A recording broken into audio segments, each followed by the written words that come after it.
ಆನೇಕಲ್ ತಾಲೂಕಿನ ಸಮಂದೂರು ಗ್ರಾಮ ಪಂಚಾಯಿತಿ ಕಚೇರಿ ಮುಂಭಾಗದಲ್ಲಿ ಭಾರತೀಯ ಭೀಮಾ ಸೇನೆ ಮತ್ತು ಬಹುಜನ ಭಾಗ್ಯ ವಿಧಾತ ವೇದಿಕೆ ಸಹಯೋಗದಲ್ಲಿ ಡಾಕ್ಟರ್ ಬಿ.ಆರ್. ಅಂಬೇಡ್ಕರ್ ಅವರ 69ನೇ ಪರಿನಿಬ್ಬಣ ಕಾರ್ಯಕ್ರಮವನ್ನು ಆಯೋಜಿಸಲಾಗಿತ್ತು. ಇನ್ನು ಡಾಕ್ಟರ್ ಬಿ.ಆರ್. ಅಂಬೇಡ್ಕರ್ ಅವರ 69ನೇ ಪರಿನಿಬ್ಬಣ ಕಾರ್ಯಕ್ರಮ ಅಂಗವಾಗಿ ಗಣ್ಯರು ಹಾಗೂ ಕಾರ್ಯಕ್ರಮದ ಆಯೋಜಕರು ಡಾಕ್ಟರ್ ಬಿ.ಆರ್. ಅಂಬೇಡ್ಕರ್ ಅವರ ಪುತ್ಥಳಿಗೆ ಪುಷ್ಪನಮನ ಸಲ್ಲಿಸಿ ನಂತರ ಸರ್ಕಾರಿ ಶಾಲಾ ಮಕ್ಕಳಿಗೆ ಪುಸ್ತಕಗಳನ್ನು ವಿತರಿಸಲಾಯಿತು. ಇನ್ನು ಕಾರ್ಯಕ್ರಮದ ನೇತೃತ್ವವನ್ನು ಬಹುಜನ ಭಾಗ್ಯ ವಿಧಾತ ವೇದಿಕೆಯ ಸಂಸ್ಥಾಪಕ ರಾಜ್ಯಾಧ್ಯಕ್ಷರಾದ ಚೇತನ್ ಕುಮಾರ್ ಮತ್ತು ಭಾರತೀಯ ಭೀಮಾ ಸೇನೆಯ ಸಂಸ್ಥಾಪಕ ರಾಜ್ಯಾಧ್ಯಕ್ಷರಾದ ಕೆ.ಎನ್. ಬ್ಯಾಟ್ರಾಜ್ ರವರು ವಹಿಸಿದ್ದರು. ಇನ್ನು ಕಾರ್ಯಕ್ರಮದಲ್ಲಿ ನಟ ಅಹಿಂಸಾ ಚೇತನ್, ಬ್ಯಾಗಡದೇನಹಳ್ಳಿ ಗ್ರಾಮ ಪಂಚಾಯಿತಿ ಅಧ್ಯಕ್ಷರಾದ M. Chandrashekar, electronic city Mallesh, CPM Madesh, CSD Chethan, Umesh, Santosh, Kiran, Pradeep, Vasanth, Rajappa, Praveen, Susheelamma, Kiran Kumar, Nandish, Rajan, Mohan, Muniyappa, Kamal, Chethan, Madesh ಹಾಗೂ ಬಹುಜನ ಭಾಗ್ಯ ವಿಧಾತ ವೇದಿಕೆ ಮತ್ತು ಭಾರತೀಯ ಭೀಮಾ ಸೇನೆ ಸಂಘಟನೆಗಳ ಪದಾಧಿಕಾರಿಗಳು ಮತ್ತು ವಿದ್ಯಾರ್ಥಿಗಳು ಹಾಗೂ ಸಾರ್ವಜನಿಕರು ಭಾಗವಹಿಸಿದರು.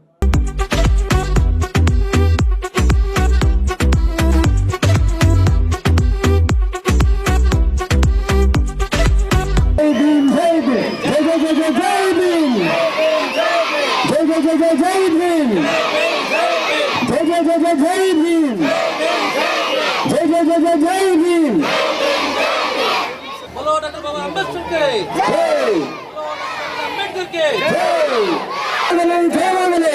पुस्तक प्रेमी अंबेडकर, परिसर प्रेमी अंबेडकर, विश्व मानव अंबेडकर, जय जय जय जय जय भीम, जय भीम जय भीम, महिलावादी अंबेडकर, जय जय जय जय जय भीम, जय भीम जय भीम.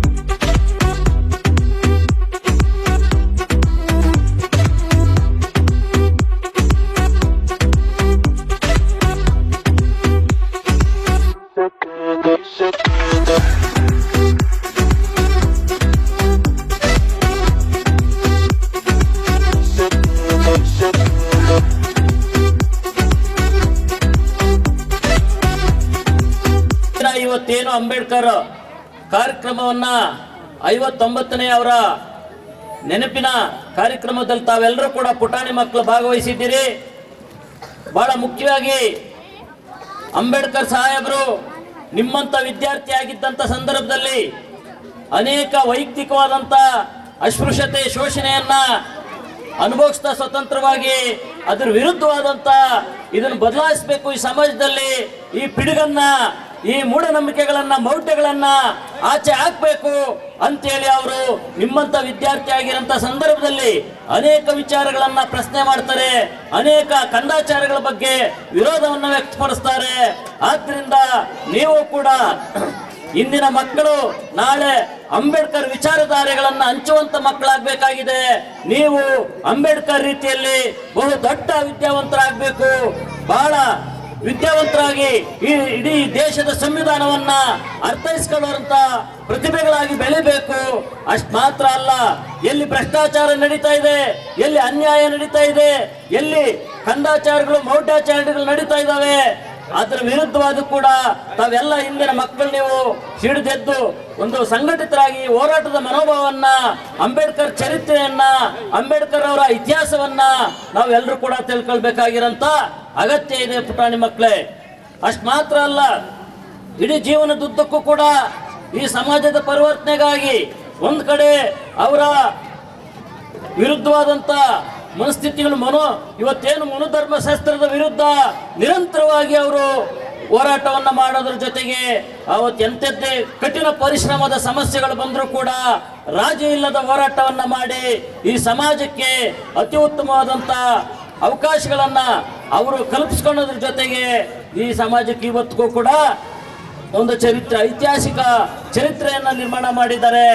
ಅವರು ಇಡೀ ಭಾರತ ದೇಶದ ವಿದ್ಯಾರ್ಥಿ ಪ್ರತಿಭೆ ಮಾತ್ರ ಅಲ್ಲ, ಸಂವಿಧಾನ ಪಿತಾಮಹ ಅಲ್ಲ, ಇಡೀ ಜಗತ್ತಿನಾದ್ಯಂತ ತುಂಬಾ ದೇಶಗಳಲ್ಲಿ ಕೂಡ ಇವತ್ತು ವರ್ಲ್ಡ್ ನಾಲೆಡ್ಜ್ ಡೇ ಅಂತೇಳಿ ಅವರು ಹುಟ್ಟುಹಬ್ಬವನ್ನು ಆಚರಣೆ ಮಾಡುವಂತ ಬಹಳ ಇವತ್ತು ಎಲ್ಲ ದೇಶಗಳಲ್ಲಿ ತಿಳ್ಕೊಳ್ಳುವಂತ ಅಂಬೇಡ್ಕರ್ ಸಾಹೇಬರನ್ನ, ಅಂಬೇಡ್ಕರ್ ಅವರನ್ನ ಎಲ್ಲ ದೇಶಗಳಲ್ಲಿ ಇವತ್ತು ಅವರು ಎಲ್ಲ ಕೂಡ ನೆನಪು ಮಾಡಿಕೊಂಡು ಇಂಥ ಜ್ಞಾನವನ್ನ ಅವರಿದ್ದಂಥ ಜ್ಞಾನ ಇವತ್ತು ಎಲ್ಲರಿಗೂ ಅಗತ್ಯ ಐತೆ, ಎಲ್ಲರೂ ಪಡ್ಕೊಳ್ಬೇಕು ಅಂತೇಳಿ ಇವತ್ತು ಅನೇಕ ಬೇರೆ ಬೇರೆ ದೇಶಗಳಲ್ಲಿ ಅವರ ಅಧ್ಯಯನಗಳನ್ನು ಮಾಡಿ ಅವರ ಚರಿತ್ರೆ ಇತಿಹಾಸವನ್ನ ಇವತ್ತು ಕೂಡ ಅಧ್ಯಯನಗಳನ್ನು ಮಾಡ್ತಾ ಇದ್ದಾರೆ. ಹಾಗಾಗಿ ಪುಟಾಣಿ ಮಕ್ಕಳೇ, ಇವತ್ತು ಅಂಬೇಡ್ಕರ್ ವಿಚಾರಗಳನ್ನ ತಾವೆಲ್ಲರೂ ಕೂಡ ಒಳ್ಳೆ ಯುವ ಅಂಬೇಡ್ಕರ್ಗಳಾಗಿ ಅಂಬೇಡ್ಕರ್ ಇತಿಹಾಸವನ್ನ, ಅಂಬೇಡ್ಕರ್ ದಾರಿಗಳಲ್ಲಿ ನಾವೆಲ್ಲರೂ ಕೂಡ ಹೋಗೋಣ ಅಂತ ಹೇಳ್ತಾ, ಎಲ್ಲಿ ಸಮಾಜದಲ್ಲಿ ಕೊಳಕು ಡೊಂಕುಗಳಿದೆ ಅದನ್ನು ತಿದ್ದುವಂತಹ, ಅದೆಂಥದ್ದೇ ದೊಡ್ಡ ವ್ಯಕ್ತಿ ಆಗಿರ್ಲಿ, ಅದಂಥದ್ದೇ ಒಂದು ದೊಡ್ಡ ಬಂಡವಾಳದಾರರಾಗಿರ್ಲಿ, ಅವರೆಂಥದ್ದೇ ಒಂದು ಪ್ರಭಾವಿ ಹೊಂದಿರ್ಲಿ, ಅವರು ಕೆಟ್ಟದ್ದನ್ನ ಮಾಡಿದ್ರೆ ಅಂಥದ್ದನ್ನ ನಾವು ವಿರೋಧಿಸಬೇಕು, ಅಂತ ವಿಚಾರಗಳನ್ನ ಪ್ರತಿಭಟಿಸಬೇಕು, ಅಂತ ವಿಚಾರಗಳು ಎಲ್ಲರೂ ಕೂಡ ಅಂತ ಪ್ರತಿಭಟನೆ ಮನೋಭಾವವನ್ನ, ಹೋರಾಟದ ಮನೋಭಾವವನ್ನ ಬೆಳೆಸ್ಕೊಳ್ಬೇಕು ವಿದ್ಯಾರ್ಥಿಗಳು ಅಂತೇಳಿ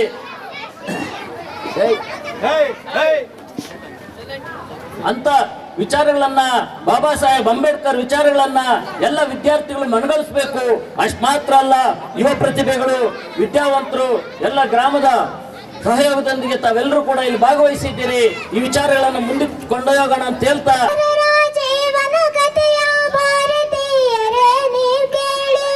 ವಿಶ್ವ ಮಾನವನ ಸಾಹಸಗಾತೆ ದೇಶಭಕ್ತರೇ ನೀವು ಕೇಳಿ, ಅಂಬೇಡ್ಕರರ ಜೀವನ ಕಥೆಯ ಭಾರತೀಯರೇ ನೀವು ಕೇಳಿ, ವಿಶ್ವ ಮಾನವನ ಸಾಹಸಗಾತೆ ದೇಶಭಕ್ತರೇ ನೀವು ಕೇಳಿ, ನೊಂದ ಜನತೆಗೆ ದಾರಿ ತೋರಿದ ಬೆಂದ ಬಾಳಿಗೆ ಬೆಳಕು ನೀಡಿದ ಅಂಬೇಡ್ಕರರ ಜೀವನ ಕಥೆಯ ಭಾರತೀಯರೇ ನೀವು ಕೇಳಿ, ವಿಶ್ವ ಮಾನವನ ಸಾಹಸಗಾತೆ ದೇಶಭಕ್ತರೇ ನೀವು ಕೇಳಿ. ಮಹಾರಾಷ್ಟ್ರದ ಮಹು ಎಂಬುದು ಅಂಬೇಡ್ಕರರ ಜನ್ಮಸ್ಥಳ.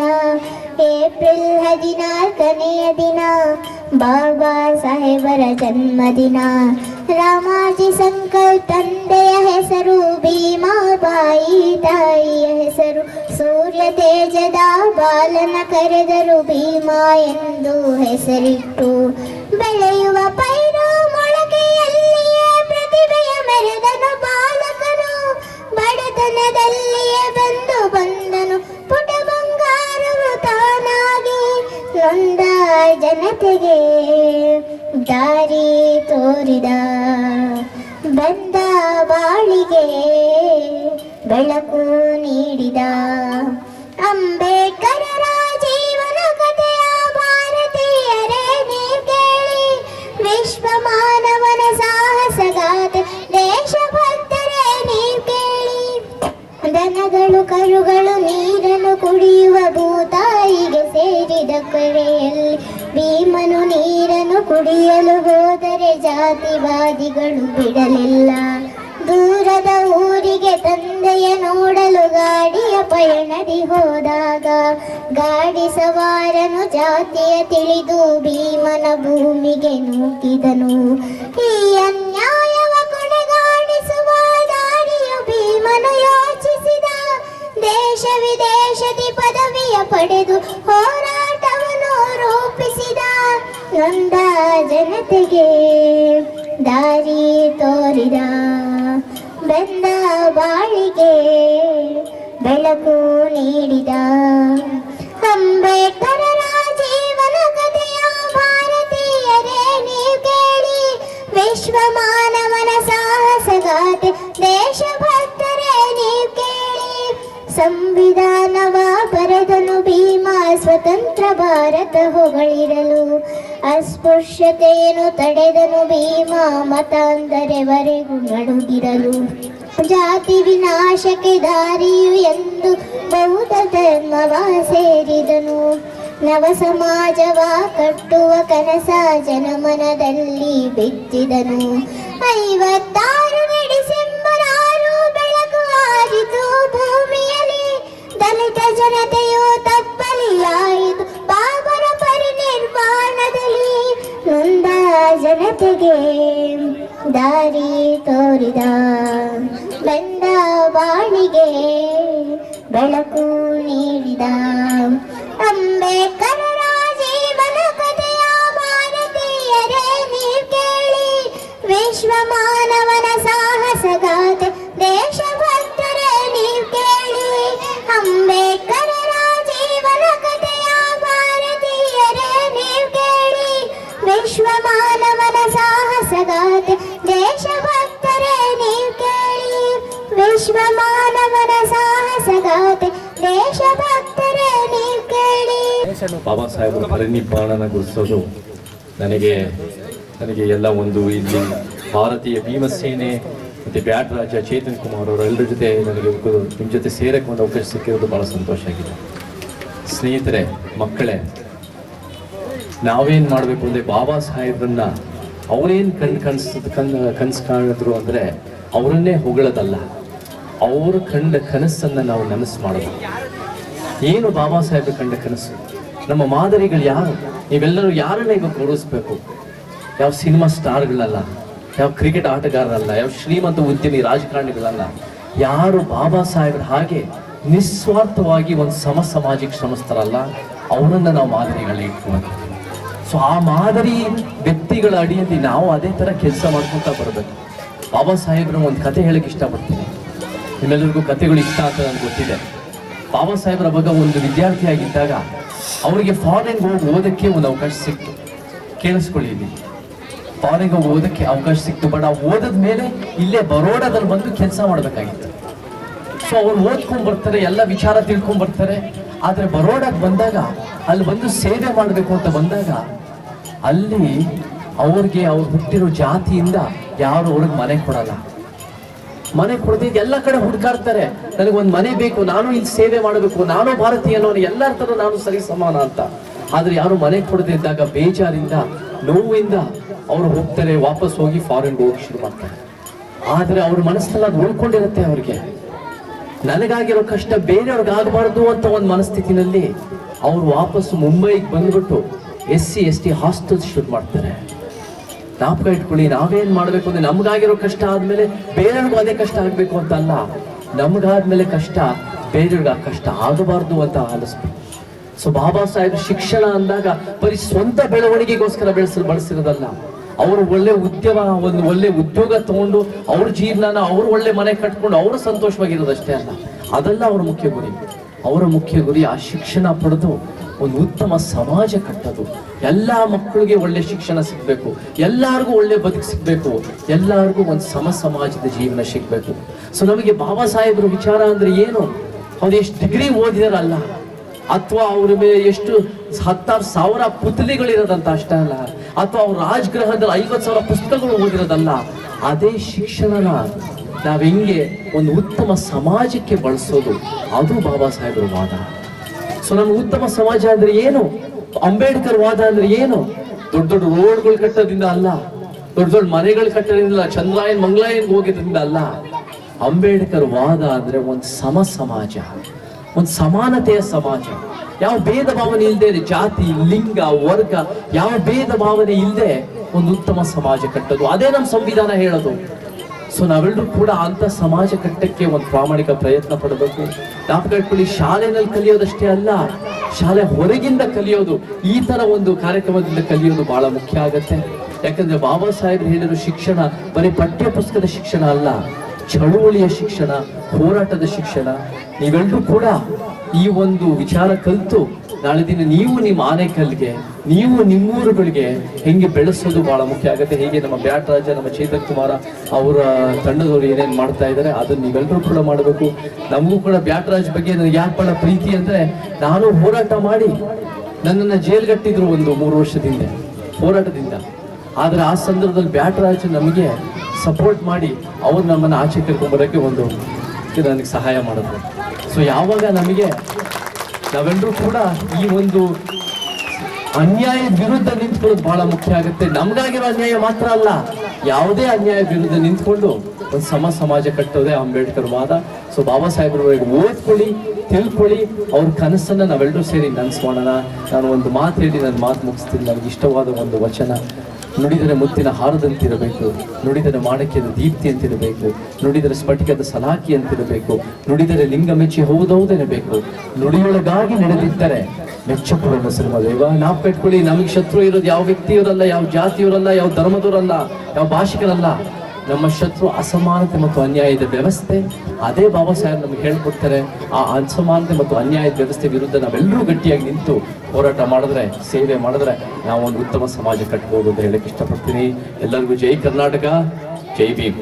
ಈ ಕಾರ್ಯಕ್ರಮಕ್ಕೆ ಆಗಮಿಸಿರುವಂಥ ನನ್ನ ನೆಚ್ಚಿನ ನಟರಾದಂಥ ಚೇತನ್ ಸರ್ ಅವರಿಗೂ, ಆಗ ಹೋರಾಟಗಾರರು ಮತ್ತು ನಮ್ಮ CPM ಮಾದೇಶ ಅಣ್ಣನವ್ರಿಗೂ, ಮತ್ತು ನಮ್ಮೆಲ್ಲ ಸ್ನೇಹಿತರಿಗೂ, ಮತ್ತು ಮಹಿಳಾ ಹೋರಾಟಗಾರರಿಗೂ, ಮತ್ತು ಮುಂಭಾಗದಿಂದ ಇರುವಂಥ ಶಿಕ್ಷಕರಿಗೂ, ಸ್ನೇಹಿತರಿಗೂ ಮತ್ತು ಮಕ್ಕಳಿಗೂ ಎಲ್ಲರಿಗೂ ಭೀಮ ವಂದನೆಗಳನ್ನು ತಿಳಿಸ್ತೇನೆ. ನಾನು ಈ ಸ್ಥಾನಕ್ಕೆ ಬಂದಿರೋದಕ್ಕೂ ಮೊದಲನೇ ಕಾರಣ ಏನಂದರೆ ಡಾಕ್ಟರ್ ಬಾಬಾ ಸಾಹೇಬ್ ಅಂಬೇಡ್ಕರ್ ಅವರ ವಿಚಾರಗಳು, ಅವ್ರು ಮಾಡಿರೋಂಥ ಹೋರಾಟ ಅಂತ ನಾನು ಹೇಳಕ್ಕೆ ಇದನ್ನು ಇಷ್ಟಪಡ್ತೀನಿ. ನಾನು ಈಗ ಬ್ಯಾಡದನಹಳ್ಳಿ ಗ್ರಾಮ ಪಂಚಾಯತಿ ಅಧ್ಯಕ್ಷನಾಗಿರ್ಬೋದು, ಆದರೆ ನಾನು ಈ ಹಿಂದೆ ಆಗ್ಬೋದು, ಈ ಕ್ಷಣದವರೆಗೂ ನಾನು ಈ ಏನು ಭಾರತೀಯ ಭೀಮಸೇನೆ ಮತ್ತು ಬಹುಜನ ಭಾಗ್ಯವಿಧಾತ ಏನು ಸಂಘಟನೆ ಇದೆ, ಇದರಲ್ಲಿ ನಾನೊಬ್ಬ ಕಾರ್ಯಕರ್ತ, ಪದಾಧಿಕಾರಿ ಅಂತ ಹೇಳೋದಕ್ಕೆ ಇಷ್ಟಪಡ್ತೀನಿ. ಈ ನಮ್ಮ ಯಶಸ್ವಿಗೆ ಬಾಬಾ ಸಾಹೇಬ್ ಅವರು ಹೋರಾಟಗಳು, ಅವರ ಚಿಂತನೆಗಳು ಎಷ್ಟು ಕಾರಣ ಆಗಿದೆ. ಮತ್ತು ಈ ದಿನ ನಮ್ಮ ಬ್ಯಾಡರಾಜು ಅವರು ಮತ್ತು ಚೇತನ್ ಅವರು 1,000 ಜನ ಮಕ್ಕಳಿಗೆ ಏನು ನೋಟ್ ಬುಕ್ಸ್ಗಳನ್ನು ವಿತರಣೆ ಮಾಡುವುದರ ಮುಖಾಂತರ ಈ ಕಾರ್ಯಕ್ರಮವನ್ನು ಆಯೋಜನೆ ಮಾಡಿದ್ದಾರೆ. ಅವರ ಜೊತೆಯಲ್ಲಿ, ಅವರ ಸಂಘಟನೆ ಜೊತೆಯಲ್ಲಿ ನಾವು ನಿರಂತರವಾಗಿ ಈ ಒಂದು ಸಂಘಟನೆಯಲ್ಲಿ ನೆರೆಯೋದಕ್ಕೆ ಇಷ್ಟಪಡ್ತೀವಿ. ನಮಗೆ ಈ ಕಾರ್ಯಕ್ರಮಕ್ಕೆ ಕರೆದು ಮಾತಾಡೋದಕ್ಕೆ ಅವಕಾಶ ಮಾಡಿಕೊಟ್ಟಕ್ಕೆ ತಮ್ಮೆಲ್ಲರಿಗೂ ಭೀಮವನ್ನು ಮುಗಿಸ್ತೀವಿ. 14 ಮನೆಗಳು ನಿರ್ಮಾಣ ಮಾಡಿ ಬಡವರಿಗೆ ಹಸ್ತಾಂತರ ಮಾಡಿದ್ದಾರೆ. ಅವರು ಕೂಡ ಏನು ತಮಟೆ ಹೊಡೆಯುವಂತ ಕೆಲಸ ಮಾಡೋದು. ಇವರು ಕೂಡ ಇಂಥವ್ರಿಗೆ ಸ್ಫೂರ್ತಿ ಆಗಬೇಕು ನಮ್ಮೆಲ್ಲರಿಗೂ ಕೂಡ. ಇವರು ಮಾಡೋಂಥ ಕಾರ್ಯಗಳು ಪ್ರತಿಯೊಬ್ಬರು ಕೂಡ ಏನು ಒಂದು ಇಟ್ಟಿಗೆ ಸಹಾಯ ಕೂಡ ಒಬ್ಬೊಬ್ಬರು ಮಾಡಿದ್ರು ಕೂಡ ಅವ್ರು ಇನ್ನೊಂದಷ್ಟು ಮನೆಗಳನ್ನ ನಿರ್ಮಾಣ ಮಾಡಲಿಕ್ಕೆ ಅವ್ರಿಗೆ ಇನ್ನೂ ಸ್ಫೂರ್ತಿ ಬರ್ತದೆ ಅಂತೇಳಿ ನಾನು ಕೇಳ್ಕೊಳ್ತಾ ಇದ್ದೀನಿ. ನಾನು ಚಿಕ್ಕ ಹುಡುಗ ಇಲ್ಲಿ ಅನ್ನೋರ್ ಜೊತೆ ಬಂದಾಗ, ಮತ್ತೆ ಈ ಊರಿಗೆ ಬಂದಾಗ ನಾನು ಚಿಕ್ಕ ಹುಡುಗ, ಒಂದು 12-13 ವರ್ಷ ಆಗಿರುತ್ತೆ. ಅವ್ರು ತಮಟೆ ಹೊಡಿತಾ ಇದ್ದಿತ್ತು. ಇಲ್ಲಿ ಆನೇಕಲ್ಲಲ್ಲಿ 10 ವರ್ಷ ವನವಾಸ ಮಾಡಿದ್ದೀರಿ. ತಿನ್ನೋಕೆ ಊಟ ಇಲ್ದಿರಾ, ಇರೋಕೆ ಮನೆ ಇಲ್ದಿರಾ ತುಂಬ ಕಷ್ಟಪಟ್ಟಿದ್ದೀರಿ. ನಾವು ಆ ಕಷ್ಟ ಎಲ್ಲ ಬಿದ್ದಿರೋದು ನೋಡಿ ನಾವು ಏನೇನೋ ಸಾಧನೆ ಮಾಡಬೇಕು, ಹುಟ್ಟಿರೋದಕ್ಕೆ ಏನೇನೋ ಸಾಧನೆ ಮಾಡಬೇಕು ಅಂತ ಅವಾಗ ಡಿಸೈಡ್ ಮಾಡಿಕೊಂಡು ಒಂದು 20 ವರ್ಷ 30 ವರ್ಷ ಮನೆ ಹೊಂದಿರೋರಿಗೆ ಮತ್ತು ಗುಡ್ಸೆ ಮನೆಗಿರೋರಿಗೆ ಅವ್ರಿಗೆಲ್ಲ ಒಂದು ಮನೆ ಕಟ್ಕೊಡ್ಬೇಕು ಅನ್ನೋದು ಒಂದು ಸುಮ್ಮನೆ ಯೂಟ್ಯೂಬಲ್ಲಿ, ಇನ್ಸ್ಟಾಗ್ರಾಮಲ್ಲಿ ಜೈ ಜನಸೇವಾ ಅಂದ್ಬಿಟ್ಟು ಒಂದು ಪೇಜ್ ಓಪನ್ ಮಾಡಿ ಮನೆಗೆ ಕಟ್ಕೊಡೋಣ ಅಂತ ಸ್ಟಾರ್ಟ್ ಮಾಡಿ ಇವಕ್ಕೆ 9 ಮನೆ ಗುರುಪ್ರಶ್ನೆ ಆಗಿದೆ. ಮತ್ತು ತಳ್ಳಿನಲ್ಲಿ ಇವಾಗ 5 ಮನೆ ಕೆಲಸ ನಡೀತಿದೆ. ಲೆಕ್ಕ ಇವಕ್ಕೆ 14 ಮನೆ ಕೆಲಸ ನಡೀತಿದೆ. ಮತ್ತೆ ಓದೋ ಮಕ್ಕಳಿಗೆ ಇವಾಗ ಅನ್ನೋರು ಏನ್ ಮಾಡ್ತಾ ಇದಾರೆ, ಬುಕ್ಸ್ ಪೆನ್ಸ್ ಅದೆಲ್ಲ ಕೊಡೋದು, ಆ ಥರ ಎಲ್ಲ ಬೇಜಾರು ಮಾಡಿದಿರಿ.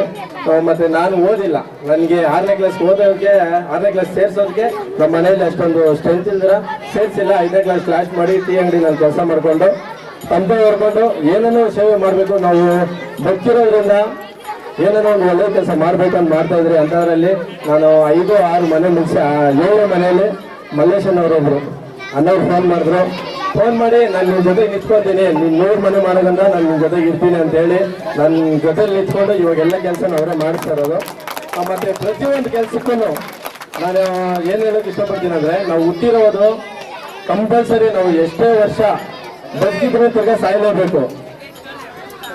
ಎಲ್ಲರೂ ಇವಾಗೆಲ್ಲ ನೀವೆಲ್ಲ ಓದ್ತಾ ಇದ್ದೀರಾ, ನಮ್ಗೆಲ್ಲ ಓದಿಸೋಕೆ ಇವಾಗ ನೋಡಿ ಯಾರೋ ಒಬ್ರು ಪೆನ್ ಕೊಡೋದಾಗ್ಲಿ ಬುಕ್ ಕೊಡೋದಾಗ್ಲಿ ಅದನ್ನೆಲ್ಲ ಸಪೋರ್ಟ್ ಮಾಡ್ತಾರೆ. ನಮ್ಗೆ ಅವಾಗ 1 kg ಅಕ್ಕಿಗೆ ತುಂಬ ಕಷ್ಟಪಟ್ಟು ಈ ಪೇಪರ್ ಇರ್ತದಲ್ಲ, ಪೇಪರ್ ಹಾಯ್ಕೊಂಡು ಅಂಗಡಿನಲ್ಲಿ ಹಾಕಿ ಅಕ್ಕಿ ಇಸ್ಕೊಂಡು ಊಟ ಮಾಡಿದ್ದೀರಿ. ಅಷ್ಟು ಕಷ್ಟದಲ್ಲೆಲ್ಲ ಬೆಳೆದಿದ್ದೀರಿ ಅಂದರೆ ನಾವೆಲ್ಲರೂ ಬದುಕ್ಬೋದು. ನಮ್ಮ ಹತ್ರ ಎಷ್ಟು ಕೋಟಿ ಹಣ ಇದ್ರೂ ಕಂಪಲ್ಸರಿ 100 ವರ್ಷನೇ, 100 ವರ್ಷ ಅನ್ಬೋದು, ಆದರೆ 100 ವರ್ಷ ನಾವು ಬದುಕೋದಿಲ್ಲ. ಒಂದು 80 ವರ್ಷ ಬದುಕ್ತೀರಿ. 80 ವರ್ಷದಲ್ಲಿ 40 ವರ್ಷ ನೈಟು ಮಲ್ಕೊಂಡಿರ್ತೀರಿ. 40 ವರ್ಷ ಮಾತ್ರನೇ ನಾವು ಬದುಕಿರೋದು. ಆ 40 ವರ್ಷದಲ್ಲಿ ಏನನ್ನ ಸಾಧನೆ ಮಾಡಬೇಕು, ಆ 40 ವರ್ಷ ಮುಗಿಯೋಷ್ಟರಲ್ಲಿ ಏನನ್ನ ಸಾಧನೆ ಮಾಡಬೇಕು ಅನ್ನೋದು ನನ್ನ ಆಸೆ. ಏನಂದ್ರೆ ಅಷ್ಟರಲ್ಲಿ ಒಂದು ಎಲ್ಲರಿಗೂ ಮಾಡೋಕ್ಕಾಗೋದಿಲ್ಲ, ನನ್ನ ಕೈಯಲ್ಲಿ ಆದ್ಮಾತ್ರ ಒಂದು 100 ಮನೆ ಆದ್ರೂ ಬಡವ್ರು ಕಟ್ಕೊಡ್ಬೇಕು ಅನ್ನೋದು ನನ್ನ ಆಸೆ. ಮತ್ತೆ ನಮ್ಮ ಜೊತೆ ಇವಾಗ ಚೇತನಣ್ಣವರಾಗಿರ್ಬೋದು, ಬ್ಯಾಟರಾಜನ್ನವರಾಗಿರ್ಬೋದು, ಮಲ್ಲೇಶನವರಾಗಿರ್ಬೋದು, ಎಲ್ಲರೂ ಜೊತೆ ನಿಂತ್ಕೊಂಡು ನಾವೆಲ್ಲ ಇರ್ತೀರಿ ಅಂತಾರಲ್ಲ, ಅದೊಂದು ಸಂತೋಷ. ಇನ್ನು ಮುಂದಕ್ಕೆ ನಾನು ಒಳ್ಳೆ ಕೆಲಸ ಮಾಡೋದಕ್ಕೆ ಎಲ್ಲರೂ ಸಪೋರ್ಟ್ ಮಾಡಬೇಕು.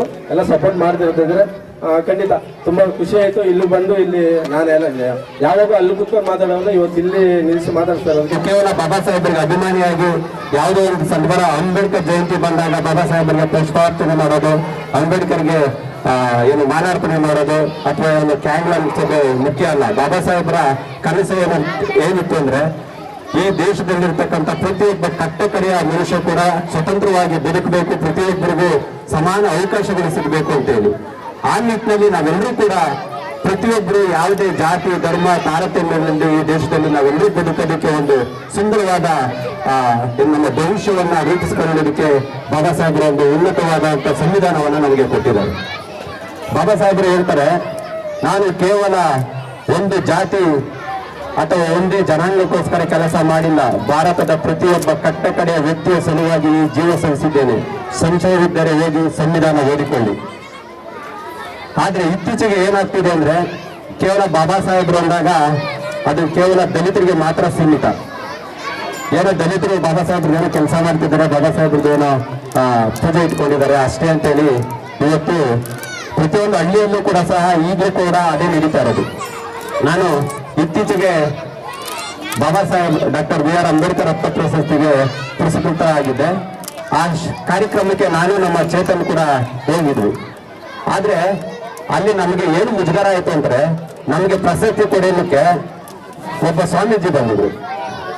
ಅವರು ಏನ್ ಹೇಳ್ತಿದ್ರು ಅಂದ್ರೆ, ಈ ದೇಶದಲ್ಲಿ ಯಾವುದೇ ಜಾತಿ ತಾರತಮ್ಯ ಏನೂ ಇಲ್ಲ, ಸಂವಿಧಾನ ಅವಶ್ಯಕತೆನೇ ಇಲ್ಲ ಈಗ ಅಂತ ಮಾತಾಡಿದ್ರು. ಆನಂದ್ ಗುರೂಜಿ, ಜಿ ಕನ್ನಡದಲ್ಲಿ ಬರ್ತಾರಲ್ಲ ಆನಂದ್ ಗುರೂಜಿ. ಅವತ್ತು ನಾವೇನಾದ್ರೂ ಅವ್ರಿಗೆ ಪ್ರಶ್ನೆ ಮಾಡಿಲ್ಲ ಅಂದ್ರೆ ನಿಜವಾಗ್ಲೂ ನಾವು ಬದುಕಿದ್ದು ಸತ್ತಾಗಿ ಅಂತ ಅನಿಸ್ತು ನಿಮಗೆ. ಆದ್ರೆ ಅವತ್ತು ಪ್ರಶ್ನೆ ಮಾಡಿದ್ವಿ, ಯಾಕೆ ನೀವು ಇದೇ ನಿಮ್ಮ ಮಠಕ್ಕೆ ಬಂದಾಗ ದಲಿತರು ಅಂತೇಳಿ ನಮ್ಮನ್ನು ಒಳಗಡೆ ಬಿಟ್ಕೊಂಡಿಲ್ಲ, ಆದ್ರೆ ಇವತ್ತು ಸಂವಿಧಾನ ಅವಶ್ಯಕತೆ ಇಲ್ಲ ಅಂತ ಮಾತಾಡ್ತಿದ್ದೀರಿ ಅಂತೇಳಿ ಅವ್ರಿಗೆ ಪ್ರಶ್ನೆ ಮಾಡಿದ್ರಿ. ಅವರು ಸಾವಿರಾರು ಜನಗಳ ಮುಂದೆ ನನಗೆ ಕ್ಷಮೆಯನ್ನ ಕೇಳಿದ್ರು.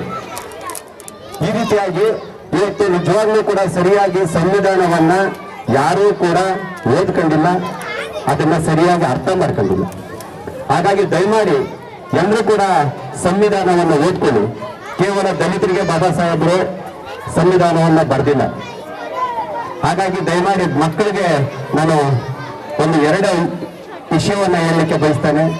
ಈಗ ಆಗಾಗಲೇ ಬಾಬಾ ಸಾಹೇಬರ 32 ಡಿಗ್ರಿ ನೋಡಿ, ಬಾಬಾ ಸಾಹೇಬರು ಓದಿರ್ತಕ್ಕಂಥ 32 ಡಿಗ್ರಿ, ಇದರಲ್ಲಿ ಪ್ರತಿಯೊಬ್ಬರು ಕೂಡ ಅಟ್ಲೀಸ್ಟ್ ನೀವೊಂದು ಕನಸನ್ನ ಇವತ್ತಿಂದ ನಿಮ್ಮ ಕನಸು ಪ್ರತಿ ಕ್ಷಣ ಕನಸು ಕಾಣಬೇಕು.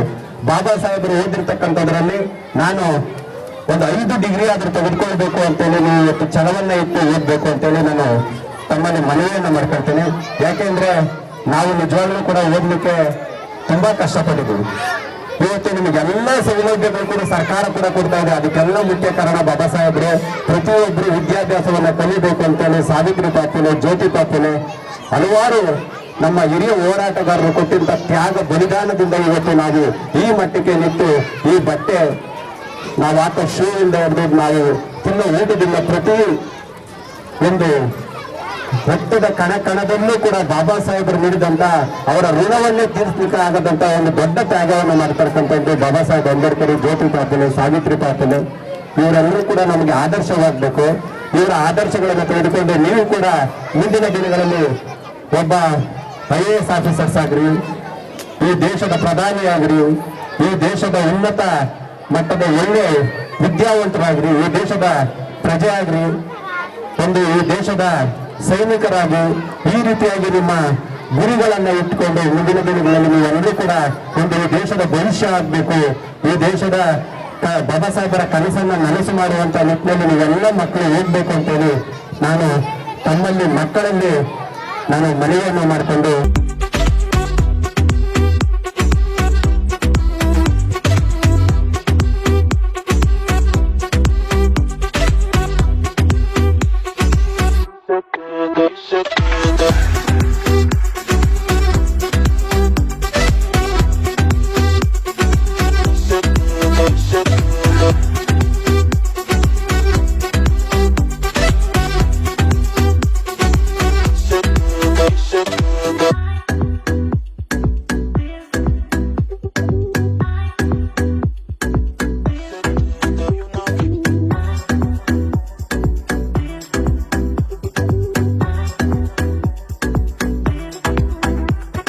ಎಲ್ರಿಗೂ ಜೈ ಭೀಮ್. ಮೊದಲಿಗೆ ಬಾಬಾ ಸಾಹೇಬರ 69ನೇ ಪರಿನಿಬ್ಬಣದ ಅಂಗವಾಗಿ ಏನು ಈ ಶಾಲೆ ಮಕ್ಕಳಿಗೆ, ಸರ್ಕಾರಿ ಶಾಲೆ ಮಕ್ಕಳಿಗೆ ಸುಮಾರು 1,000 ಶಾಲೆ ಮಕ್ಕಳಿಗೆ ಪಠ್ಯ ಪುಸ್ತಕ ಹಾಗೂ ಪೆನ್ ವಿತರಣೆ ಮಾಡಿ ಅವ್ರಿಗೆ ಬಾಬಾ ಸಾಹೇಬರ ಇತಿಹಾಸವನ್ನು ಅರ್ಚಿಸ್ಬೇಕು, ಅವ್ರ ಗಮನದಲ್ಲಿ ಇರಬೇಕು ಅಂತೇಳಿ ಇವತ್ತು ಒಂದು ಹೊಸ ಕಾನ್ಸೆಪ್ಟನ್ನು ನಾವು ಪ್ಲ್ಯಾನ್ ಮಾಡಿಕೊಂಡು ನಾನು ಮತ್ತು ನನ್ನ ಗೆಳೆಯರಾದಂಥ ಭಾರತೀಯ ಭೀಮಸೇನೆ ರಾಜ್ಯಾಧ್ಯಕ್ಷರಾದಂಥ ಬ್ಯಾಟ್ರಾಜ್ ಅವರು ಹಾಗೂ ನನ್ನ ಸಂಘಟನೆ ಪದಾಧಿಕಾರಿಗಳು ಎಲ್ಲರೂ ಸೇರಿ ಈ ಒಂದು ಕಾರ್ಯಕ್ರಮನ ಯಶಸ್ವಿಗೊಳಿಸಬೇಕಂತೇಳಿ ಮಾಡಿದ್ವಿ. ವಿಷಯ ಏನಪ್ಪ ಅಂತಂದರೆ ಬಾಬಾ ಸಾಹೇಬ್ರ ಬಗ್ಗೆ ಇತಿಹಾಸ ತಿಳ್ಕೊಬೇಕಂತೇಳಿ. ಈಗ ಸಂವಿಧಾನ ಪೀಠಿಕೆ ಎಲ್ಲ ಕಡೆನೂ ಹರಿದಾಡ್ತಾ ಇದೆ. ಅದೇ ರೀತಿ ಬಾಬಾ ಸಾಹೇಬರು ಓದಿರುವಂಥ ಏನು 32 ಡಿಗ್ರಿ, ಎಷ್ಟೋ ಜನಕ್ಕೆ ಇದು ಬಾಬಾ ಸಾಹೇಬ್ರು ಏನು ಓದಿರೋಂಥ ಗೊತ್ತಿಲ್ಲ, ಏನೋ ಓದಿರೋಂಥ ಮಾತ್ರ ಗೊತ್ತು. ಆ 32 ಡಿಗ್ರಿ ಯಾವ್ಯಾವ ಡಿಗ್ರಿನ ಏನೇನು ಮಾಡಿದ್ರು ಅಂತೇಳಿ ನಾವು ಇವತ್ತು ಒಂದು ಕಾನ್ಸೆಪ್ಟನ್ನ ತಗೊಂಡು ಪಠ್ಯಪುಸ್ತಕದಲ್ಲಿ ಅದನ್ನು ಪ್ರಿಂಟ್ ಮಾಡಿ ಮಕ್ಕಳಿಗೆ ಅರಿವು ಮೂಡಬೇಕು. ಏನಕ್ಕೆ ಅರಿವು ಮೂಡಬೇಕಂತಂದಾಗ ಪ್ರತಿಯೊಂದು 32 ಡಿಗ್ರಿ ಬಾಬಾ ಸಾಹೇಬ್ ತೊಗೊಂಡು ಅಟ್ಲೀಸ್ಟ್ ನಾವು ಕೂಡ ಪ್ರಯತ್ನ ಮಾಡೋಣ, ನಾವು ಒಬ್ಬರು 5 ಡಿಗ್ರಿ 4 ಡಿಗ್ರಿ 6 ಡಿಗ್ರಿ ಮಾಡೋಕ್ಕೆ ಅವರಿಗೆ ಒಂದು ಹುಮ್ಮಸ್ಸು ಬರಲಿ ಅಂತ ಹೇಳ್ತಾ ಈ ಕಾರ್ಯಕ್ರಮ ಮಾಡಿದ್ದೀವಿ. ಇನ್ನೂ ಈ ಶಾಲೆಯ ಮಕ್ಕಳಿಗೆ ಅನುಕೂಲವಾಗುವಂಥ ಕೆಲಸ ಮತ್ತು ಬಹುಜನ ಭಾಗೀದಾರಿ ವೇದಿಕೆ ಮತ್ತು ಭಾರತೀಯ ಭೀಮಸೇನೆ ಶಾಲೆಗೆ ಮಕ್ಕಳಿಗೆ ಅನುಕೂಲ ಆಗುವಂಥ ಕೆಲಸ ಕೆಲವು ಶಾಲೆಗಳಲ್ಲಿ ಕೆಲವೆಲ್ಲ ಏನೋ ಕೇಳಿದ್ದಾರೆ ಅವರು ಕುಂದುಕೊರತೆಗಳನ್ನ, ಅದನ್ನು ಕೂಡ ನಮ್ಮ ಸಂಘಟನೆ ವತಿಯಿಂದ ಅದನ್ನು ಪೂರೈಸ್ತೀವಿ. ಹಾಗೆ ಏನೇ ಆಗಲಿ ಮಕ್ಕಳಿಗೆ ನಾವು ಮುಂದೆ ಎತ್ಕೊಂಡು ಎಲ್ಲ ನಡೆಸಿ ಈ ಡಿಗ್ರಿಗಳಿಗೆ ಯಾರೇ ಮಕ್ಕಳಾಗಲಿ, ನಾನು ಹೇಳಿದ್ದೀನಿ ಆಲ್ರೆಡಿ ಸ್ಕೂಲ್ಗಳು ಕೂಡ ಯಾರಿಗೆ ಎಜುಕೇಷನ್ಗೆ ತೊಂದರೆ ಆದರೆ ನಮ್ಮ ಸಂಘಟನೆ ಅವರಿಗೆ ಓದಿಸ್ತೀವಿ. ಯಾವುದೇ ರೀತಿ ಅವ್ರಿಗೆ ಪೇರೆಂಟ್ಸ್ಗೆ ಹೇಳ್ಬಿಡಿ, ಏನೋ ಅವ್ರಿಗೆ ಏನೋ ದುಡ್ಡು ಕಾಸನ್ನ ಕೊರತೆ ಇದ್ದಾಗ ನಾವು ಅವ್ರಿಗೆ ಓದಿಸ್ತೀವಿ, ಬುಕ್ಕು ಪುಸ್ತಕ ಏನೇ ಬೇಕಾದ್ರೂ ನಾವು ಕೊಡಿಸ್ತೀವಿ ಅಂತ ಹೇಳಿದ್ವಿ. ಹಾಗೆ ಮಾಡ್ತಾ ಬಾಬಾ ಸಾಹೇಬ್ರ ಹೆಸರಲ್ಲಿ ಯಾವುದೇ ಮಕ್ಕಳು ಬೆಳೀತಾ ಇದ್ದಾರೆ ಬೆಳೆಸುವಂಥ ಕೆಲಸ ನಮ್ಮ ಸಂಘಟನೆ ಎಲ್ಲ ಮಾಡ್ತದೆ ಅಂತ ಹೇಳ್ತಾ ನಾನು ಮಾತು ಮುಗಿಸ್ತೀನಿ. ಚೇತನ್ ಕುಮಾರ್, ಬಹುಜನ ಭಾಗೀದಾರಿ ವೇದಿಕೆ ರಾಜ್ಯಾಧ್ಯಕ್ಷರು. ಪರಮ ಪೂಜ್ಯ ಬೋಧಿಸತ್ವ ಡಾಕ್ಟರ್ ಬಾಬಾ ಸಾಹೇಬ್ ಅಂಬೇಡ್ಕರ್ ಅವರ 69ನೇ ಪರಿನಿರ್ವಾಣ ಕಾರ್ಯಕ್ರಮವನ್ನು ಎಸ್ ಕೆಂಪೇಗೌಡ ನಗರ ಸಬ್ಮಂಗಲ ಗ್ರಾಮದಲ್ಲಿ ಸಮಂದೂರು ಪಂಚಾಯತಿ ಆವರಣದ ಮುಂಭಾಗ ಇವತ್ತು ನಾವು ಆಯೋಜನೆ ಮಾಡಿದ್ವಿ. ನಮ್ಮ ಉದ್ದೇಶ ಏನಂದರೆ ಬಾಬಾ ಸಾಹೇಬರ ಏನು ಕನಸು ಪ್ರತಿಯೊಬ್ಬ ಕಟ್ಟ ಕಡೆಯ ವ್ಯಕ್ತಿಯೂ ಸಹ ಬಡತನದಲ್ಲಿರ್ತಕ್ಕಂಥ ಎಲ್ಲ ಮಕ್ಕಳಿಗೂ ಸಹ ವಿದ್ಯಾಭ್ಯಾಸವನ್ನೋದು ತಲುಪಬೇಕು ಅಂತೇಳಿ ಬಾಬಾ ಸಾಹೇಬರ ಕನಸಿತ್ತು. ಆ ವಿದ್ಯಾಭ್ಯಾಸಕ್ಕೆ ನಾವು ಏನೆಲ್ಲ ಕೊಡುಗೆಗಳನ್ನು ಕೊಡ್ಬೋದು, ಆ ನಿಟ್ಟಿನಲ್ಲಿ ಇವತ್ತು ನಾವು ಈ ಉದ್ದೇಶ ಇಟ್ಟುಕೊಂಡು ಮಕ್ಕಳಿಗೆ ಪಠ್ಯಪುಸ್ತಕವನ್ನು ವಿತರಣೆ ಮಾಡಿದ್ವಿ.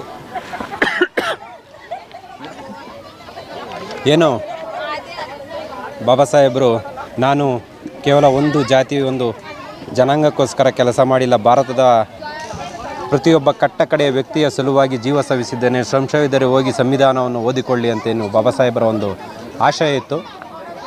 ಅದು ಪ್ರತಿಯೊಬ್ಬ ವ್ಯಕ್ತಿಗಳಿಗೂ ಸಹ ಬಾಬಾ ಸಾಹೇಬರ ಆಲೋಚನೆ, ಬಾಬಾ ಸಾಹೇಬರ ಕನಸು, ಬಾಬಾ ಸಾಹೇಬರ ಸಿದ್ಧಾಂತ ಪ್ರತಿಯೊಂದು ವ್ಯಕ್ತಿಗೂ ಸಹ ತಲುಪಬೇಕು ಅನ್ನೋ ನಿಟ್ಟಿನಲ್ಲಿ ಇವತ್ತು ಭಾರತೀಯ ಭೀಮಸೇನೆ ಬಹುಜನ ಭಾಗ್ಯ ವಿಧಾತ ವೇದಿಕೆ ಏನು ನಿರಂತರವಾಗಿ ಎಲ್ಲ ಇಡೀ ರಾಜ್ಯದ ಪ್ರತಿಯೊಂದು ಜಿಲ್ಲೆಗಳಿಗೂ ಸಹ ಈಗ ತಲುಪಿಸುವ ನಿಟ್ಟಿನಲ್ಲಿ ಈಗಾಗಲೇ ನಾವು ಪ್ರಾರಂಭವನ್ನು ಮಾಡಿದ್ದೀವಿ. ಈಗೇನು ಇವತ್ತು ಈ ಕಾರ್ಯಕ್ರಮವನ್ನು ಇಲ್ಲಿ ಪ್ರಾರಂಭ ಮಾಡಿದ್ದೀವಿ.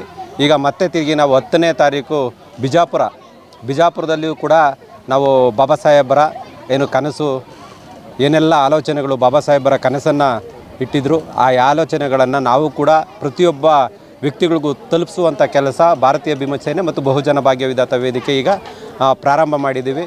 ಯಾಕೆಂದರೆ ಇತ್ತೀಚೆಗೆ ನಾವು ನೋಡ್ತಾ ಇರೋಂಥ ವಿಚಾರಗಳೇನೆಂದರೆ ಒಂದು ಸಂಘಟನೆಯನ್ನು ನೋಡಿದ್ರೆ ಇನ್ನೊಂದು ಸಂಘಟನೆಗೆ ಆಗೋ ರೀತಿಯಲ್ಲಿ ಏನು ಕಚ್ಚಾಟಗಳಿದ್ದಾವೆ. ಈ ಕಚ್ಚಾಟಗಳು ಇವೆಲ್ಲ ಹೋಗಬೇಕು ಅನ್ನೋ ನಿಟ್ಟಿನಲ್ಲಿ ಇವತ್ತು ನಾವೆಲ್ಲರೂ ಕೂಡ, ನಾನು ಚೇತನ್ ಇರ್ಬೋದು, ಈಗಾಗಲೇ ಒಂದು 10 ಸಂಘಟನೆಗಳನ್ನು ಜೊತೆಗೂಡಿ ಇವತ್ತು ಬಿಜಾಪುರ, ರಾಯಚೂರು, ಗುಲ್ಬರ್ಗ ಈ ರೀತಿಯಾಗಿ ಎಲ್ಲ ಜಿಲ್ಲೆಗಳಲ್ಲೂ ಪ್ರವಾಸ ಮಾಡಲಿಕ್ಕೆ ನಾವು 10ನೇ ತಾರೀಕಿನಿಂದ ಪ್ರಾರಂಭ ಮಾಡಿದ್ದೀವಿ. ಇಡೀ ರಾಜ್ಯದಲ್ಲಿ ಎಲ್ಲ ಜಿಲ್ಲೆಗಳಲ್ಲೂ ಪ್ರವಾಸ ಮಾಡಿ ಸಮಾನ ಮನಸ್ಕ ರೀತಿಯಲ್ಲಿ ಸಮಾನವಾಗಿ ನಾವೆಲ್ಲ ಬದುಕಲಿಕ್ಕೆ ಅವಕಾಶಗಳನ್ನು ಯಾವ ರೀತಿ ನಾವು ಪಡ್ಕೊಳ್ಬೇಕು, ಈ ರಾಜ್ಯದಲ್ಲಿ ಒಂದು ಸಮಾಜದ ನಿರ್ಮಾಣಕ್ಕಾಗಿ ಸಮಾಜದ ಒಂದು ರಾಜಕೀಯ ಅಧಿಕಾರ ಬೇಕಾಗಿದೆ. ಆ ರಾಜಕೀಯ ಅಧಿಕಾರವನ್ನು ಹೇಗೆ ನಾವು ಹಿಡಿಬೇಕು, ಆ ನಿಟ್ಟಿನಲ್ಲಿ ಬಾಬಾ ಸಾಹೇಬರು ಆವತ್ತೇ ಹೇಳಿದ್ದು, ಎಲ್ಲಿವರೆಗೂ ನಾವು ರಾಜಕೀಯದ ಚುಕ್ಕಾಣಿ ಹಿಡಿಯೋದಿಲ್ವೋ ಅಲ್ಲಿವರೆಗೂ ಕೂಡ ನಾವು ನಿರಂತರವಾಗಿ ಶೋಷಣೆಗಳಿಗೆ, ದಬ್ಬಾಳಿಕೆಗಳಿಗೆ ನಾವು ಒಳಗಾಗ್ತಾ ಇರ್ತೀವಿ. ಆ ನಿಟ್ಟಿನಲ್ಲಿ ನೀವು ಅಧಿಕಾರವನ್ನು, ಚುಕ್ಕಾಣಿಯನ್ನು ಹಿಡಿಯೋ ನಿಟ್ಟಿನಲ್ಲಿ ನೀವು ಯೋಚನೆಗಳನ್ನು ಮಾಡಿ ಅಂತೇಳಿ ಆ ನಿಟ್ಟಿನಲ್ಲಿ ಇಡೀ ರಾಜ್ಯದಂತ ಪ್ರವಾಸ ಮಾಡಿ ನಮ್ಮ ಸಮುದಾಯ ಇವತ್ತು ಏನು 72 ವರ್ಷಗಳು ಕಳೆದರೂ ಕೂಡ ಇವತ್ತು ಕೂಡ ನಮ್ಮ ಈ ರಾಜ್ಯದಲ್ಲಿ ದಲಿತ ಮುಖ್ಯಮಂತ್ರಿ ಮಾಡಲಿಕ್ಕೆ ಆಗಿಲ್ಲ. ಈ ರೀತಿಯಾಗಿ ಇದು ಯಾಕೆ ಈ ರೀತಿ ಆಗ್ತಾ ಇದ್ದಾರೆ? ನಮ್ಮಲ್ಲಿರ್ತಕ್ಕಂಥ ಮನಸ್ಸುಗಳಿದೆಯಲ್ಲ, ಈ ಮನಸ್ಸುಗಳನ್ನು ಬಿಟ್ಟು ನಾವೆಲ್ಲರೂ ಕೂಡ ಬಾಬಾ ಸಾಹೇಬರ ಆದರ್ಶ, ಭಗವಾನ್ ಬುದ್ಧರ ಆಲೋಚನೆ, ಈ ಭಗವಾನ್ ಬುದ್ಧರ ಆಲೋಚನೆಗಳನ್ನು ನಾವೆಲ್ಲರಿಗೂ ದ್ವೇಷಗಳನ್ನು ಬಿಟ್ಟು ನಾವೆಲ್ಲರೂ ಕೂಡ ಒಂದು ಸಮಾನ ಮನಸ್ಕರ ರೀತಿಯಲ್ಲಿ ಇಡೀ ರಾಜ್ಯವನ್ನು ನಾವು ಮುಂದಿನ ದಿನಗಳಲ್ಲಿ ಈ ರಾಜ್ಯದ ಅಧಿಕಾರವನ್ನು ಹಿಡಿಯೋ ನಿಟ್ಟಿನಲ್ಲಿ ಇನ್ನು ಮುಂದೆ ಭಾರತೀಯ ಭೀಮಸೇನೆ ಮತ್ತು ಬಹುಜನ ಭಾಗ್ಯ ವಿಧಾತ ಇಡೀ ರಾಜ್ಯಾದ್ಯಂತ ಪ್ರವಾಸ ಮಾಡಿ ನಮ್ಮ ಎಲ್ಲ ದಲಿತ ಸಮುದಾಯಗಳಿಗೆ ಒಂದು ಪ್ರಜ್ಞೆ ಮೂಡಿಸುವಂಥ ನಿಟ್ಟಿನಲ್ಲಿ ನಾವು ಪ್ರವಾಸನ ಮಾಡ್ತೀವಿ ಅಂತ ಹೇಳಿ ಇವತ್ತಿಂದ ಇಲ್ಲಿಂದ ನಾವು ಏನು ಇವತ್ತು ಆನೇಕಲ್ ಭಾಗದಿಂದ ಪ್ರಾರಂಭ ಮಾಡಿದ್ದೀವಿ. ಇಡೀ ರಾಜ್ಯದಂತ ಇದು ನಿರಂತರವಾಗಿ ಕೆಲಸವನ್ನು ಮಾಡ್ತೀವಿ ಅಂತೇಳಿ ನಾನು ಹೇಳ್ತಾ ಇದ್ದೀನಿ. ನಮಗೆ ಇವತ್ತು ಈ ಕಾರ್ಯಕ್ರಮಕ್ಕೆ ಆನೇಕಲ್ ತಾಲೂಕು ಪಂಚಾಯಿತಿ ಆಡಳಿತ ಮಂಡಳಿ ಇರ್ಬೋದು, ಆನೇಕಲ್ ತಾಲೂಕು ಕಚೇರಿ ಇರ್ಬೋದು, ಅದೇ ರೀತಿ ನಮಗೆ ಹೆಚ್ಚಾಗಿ ನಮ್ಮ ಆತ್ಮೀಯ ಸ್ನೇಹಿತರು ಅದೇ ರೀತಿ ಮಲ್ಲೇಶ್ ಅಂತೇಳಿ ಎಲೆಕ್ಟ್ರಾನ್ ಸಿಟಿ ಅವರ ತಂದೆ ರಾಮಪ್ಪ ನಮ್ಮ ಮಾವ, ಅವರು ಕೂಡ ನಮಗೆ ತುಂಬ ಸಹಕಾರ ಕೊಟ್ಟಿದ್ದಾರೆ. ಅದೇ ರೀತಿ ನಮ್ಮ ಏನು ಮೂಲ ನಿವಾಸಿ MC ಚಂದ್ರಶೇಖರ್ ಅಂತೇಳಿ ಏನು ಬೇಗಡದಹಳ್ಳಿ ಗ್ರಾಮ ಪಂಚಾಯಿತಿ ಸದಸ್ಯರು, ಅವರು ಕೂಡ ನಮಗೆ ತುಂಬ ಸಹಕಾರ ಮಾಡಿದರು. ಆ ಪಂಚಾಯಿತಿಯವರು ಕೂಡ ಸಹಕಾರ ಮಾಡಿದ್ದಾರೆ. ಅದೇ ರೀತಿ ನಮ್ಮ ಏನು ಸಮಂದೂರು ಪಂಚಾಯಿತಿ ಅವರು ಕೂಡ ನಮಗೆ ಸಹಕಾರ ಮಾಡಿದ್ದಾರೆ. ಪ್ರತಿಯೊಂದು ಇಡೀ ತಾಲೂಕಿನಲ್ಲಿರ್ತಕ್ಕಂಥ 28 ಪಂಚಾಯಿತಿಗಳು ಕೂಡ ನಮಗೆ ಈ ಏನು ನಮ್ಮ ಒಂದು ಕರಪತ್ರವನ್ನು ಕೊಟ್ಟಾಗ ನಿಜವಾಗ್ಲೂ ಕೂಡ ಇದು ತುಂಬ ಶ್ಲಾಘನೀಯ. ಈ ರೀತಿಯಾದಂಥ ಒಂದು ಕೆಲಸಗಳನ್ನು ನೀವು ಮಾಡಬೇಕು, ನಮ್ಮದು ಖಂಡಿತ ನಿಮಗೆ ಸಹಕಾರ ಇರುತ್ತೆ ಅಂತೇಳಿ ಅದ್ರ ಜೊತೆಯಲ್ಲಿ ನಮಗೆ ಏನು ಪೊಲೀಸ್ ಇಲಾಖೆಯವರು ಸಹ ತುಂಬ ಸ್ಪಂದನೆ ಮಾಡಿ ನಮಗೆ ಸಹಕಾರವನ್ನು ಮಾಡಿದ್ದಾರೆ. ಹೆಚ್ಚಿನಾಗಿ ನಮ್ಮ ಜಿಗಣಿ ಭಾಗದ ಮಂಜುನಾಥ್ ಸರ್ ಮತ್ತು ನನ್ನ ಗುರುಗಳು ಅಂತ ಹೇಳ್ಬೋದು, ನಮ್ಮ ಚಂದ್ರಪ್ಪ ಅಂತೇಳಿ ಏನು ಹೋದ ಬಾರಿ ಆನೇಕಲ್ನಲ್ಲಿ ಇನ್ಸ್ಪೆಕ್ಟರ್ ಆಗಿದ್ದರು, ಅವರು ಸಹ ನನಗೆ ತುಂಬ ಸಹಕಾರವನ್ನು ಮಾಡಿದ್ದಾರೆ. ಅದೇ ರೀತಿ ನಮ್ಮ ಹೇಮಂತ್ ಸರ್ ಇರ್ಬೋದು, ಅವರು ಪ್ರತಿನಿತ್ಯ ನಾನು ಮಾಡುವಂಥ ಚಟುವಟಿಕೆಗಳಿಗೆ ಪ್ರತಿದಿನ ಅವರು ನನಗೆ ಗೈಡ್ಲೈನ್ನ ಕೊಡ್ತಾ ಯಾವ ರೀತಿ ಏನೇನು ಮಾಡ್ತಿದ್ದೀರಾ, ಸಂಘಟನೆ ಅಂದರೆ ಏನು, ಒಂದು ವಿಚಾರಗಳನ್ನು ನಮಗೆ ಕೊಡೋ ನಿಟ್ಟಿನಲ್ಲಿ ಒಂದು ಸಹಕಾರ ಮಾಡ್ತಿದ್ದಾರೆ. ಅವ್ರಿಗೂ ಕೂಡ ನಾನು ಧನ್ಯವಾದವನ್ನು ಹೇಳ್ತೀನಿ. ಇಡೀ ಅದೇ ರೀತಿ ನಮ್ಮ ಇವತ್ತು ಭೀಮಾಪುತ್ರಿ ರೇವತಿ ಅಕ್ಕ ಬರಬೇಕಿತ್ತು, ಕಾರ್ಯಕ್ರಮಕ್ಕೆ ಒಂದು ಬರಲಿಕ್ಕಾಗಿಲ್ಲ. ನಮ್ಮ ಚಲನಚಿತ್ರ ನಟರಾದಂಥ ಚೇತನ್ ಸರ್ ಬಂದಿದ್ದರು. ಕಾರ್ಯಕ್ರಮಕ್ಕೆ ಹಲವಾರು ವಿಷಯಗಳನ್ನು ಮಂಡನೆ ಮಾಡಿದ್ದಾರೆ. ಈ ನಿಟ್ಟಿನಲ್ಲಿ ಮುಂದಿನ ದಿನಗಳಲ್ಲಿ ನಮ್ಮ ಉದ್ದೇಶ ಏನಂದರೆ ಇಂದಿನ ಮಕ್ಕಳೇ ಮುಂದಿನ ಭವಿಷ್ಯ. ಆ ರೀತಿಯಲ್ಲಿ ನಾವು ಬಾಬಾ ಸಾಹೇಬರ ಪ್ರತಿಯೊಂದು ಏನು ಅವರು ಓದಿರ್ತಕ್ಕಂಥ 32 ಡಿಗ್ರಿಗಳು ಅವರು ಪ್ರತಿಯೊಂದು ಹೆಣ್ಣು ಮಕ್ಕಳು ಮತ್ತು ಗಂಡು ಮಕ್ಕಳು ಪ್ರತಿಯೊಬ್ಬರಿಗೂ ಅವ್ರಿಗೆ ಅರ್ಥ ಆಗಬೇಕು. ಆ ಅರ್ಥ ಆಗೋ ರೀತಿಯಲ್ಲಿ ಏನು ಎಕ್ಸಸೈಜ್ನಲ್ಲಿ ನಾವು ಅದನ್ನು ಮುದ್ರಣ ಮಾಡಿ ಪ್ರತಿಯೊಬ್ಬರು ಅದನ್ನು ಅರ್ಥ ಮಾಡಿಕೊಂಡು ಬಾಬಾ ಸಾಹೇಬರ ಏನು ಆಲೋಚನೆಗಳಿತ್ತು ಆ ಯೋಚನೆಗಳನ್ನು ಅವರು ಕೂಡ ಸಹಕಾರ ಮಾಡಿ ಮುಂದಿನ ದಿನಗಳಲ್ಲಿ ಅವರು ಸಹ ಒಂದು ಉನ್ನತ ಮಟ್ಟದ ಅಧಿಕಾರಿಗಳಾಗಿ ಈ ದೇಶದ ಸೇವೆಯನ್ನು ಮಾಡಲಿ. ನಾವು ಕಡೆಯದಾಗಿ ನಾವು ಎಲ್ಲರೂ ಕೂಡ ಭಾರತೀಯರು. ಬಾಬಾ ಸಾಹೇಬರು ಆವತ್ತು ಹೇಳಿದರು, ನಾವು ಆ ಬಾಬಾ ಸಾಹೇಬರ ಸಿದ್ಧಾಂತದಲ್ಲಿ ನಾವು ಬಾಬಾ ಸಾಹೇಬರ ವಂಶಸ್ಥರಾಗಿದ್ದೀವಿ. ನಾವು ಬಾಬಾ ಸಾಹೇಬರ ಕನಸನ್ನು ನನಸು ಮಾಡೋ ನಿಟ್ಟಿನಲ್ಲಿ ನಾವು ನಿರಂತರವಾಗಿ ನನ್ನ ಜೀವ ಇರುವ ತನಕನೂ ಏನು ಬಹುಜನ ಭಾಗ್ಯ ವಿಧಾತ ವೇದಿಕೆ ಇದು ಭಾರತೀಯ ಭೀಮಸೇನೆ ಎರಡೂ ಸಂಘಟನೆಗಳು ನಾವು ಏನು ಮನಸ್ಸಲ್ಲಿ ಯಾವುದೇ ಗೊಂದಲಗಳನ್ನು ಇಟ್ಟುಕೊಳ್ಳದೆ ನನ್ನ ಸಮುದಾಯಕ್ಕೆ ಏನೆಲ್ಲ ನಮ್ಮ ಕಡೆಯಿಂದ ಆಗಬಹುದು ಆ ನಿಟ್ಟಿನಲ್ಲಿ ನಾವು ಕೆಲಸವನ್ನು ಮಾಡಲಿಕ್ಕೆ ಇವತ್ತಿಂದ ನಾವು ಚಾಲನೆಯನ್ನು ನೀಡಿದ್ದೀವಿ.